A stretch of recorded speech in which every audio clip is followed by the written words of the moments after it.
sheekadan waxay nagu dhacday aniga iyo saaxiibkayga Yuusuf. haweenada ka mid ah saaxiibkayga Yuusuf ayaa ii yimid, weliba wuxuu igu yimid xaafadeena.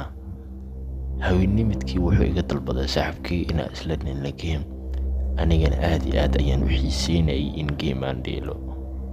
habeenkii idil waan dheelaynay ilaa laga gaaray 6 saac iyo bar habeennimo. xilli ay ahayd 6 saac iyo bar ayaan kala soo tagnay. saaxiibkayga Yuusuf aad iyo aad ayuu u jeclaa. haweennimadkii waan iska macsalaameynay oo gurigiisa siduu u aado.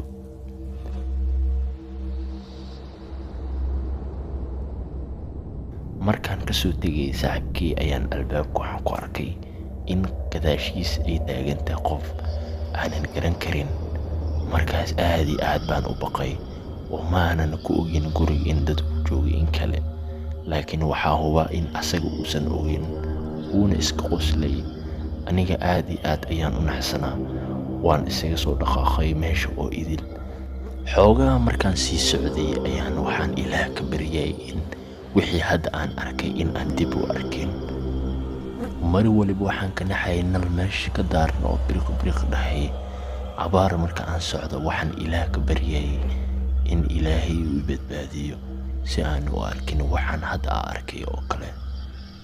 mar waxaan dareemay in gadaashiida qof ay soo socdaan in kale, laakiin ma aysan ahayn qof inuu soo socdo. niyadeyda waxaa igu soo naqsamayay in wixii hadda aan arkay in gadaashiida ay taagan yihiin, laakiin mar sikadiis waxaan arkay oo aan hubaa in gadaashiida qof uu taagan yahay. aad iyo aad baan u baqay, sababtoo ah mana garan karin sababta niyadaba taagan yahay. anigoo cabsanaya waxaan sameeyay garalla ayaan waxaan isku day in aan eego. waxaas waxa ahayd nin sii jeedo, weliba wuxuu watay dharkayga oo kale, sida timahaygu jarayn camal ugu jarnaa.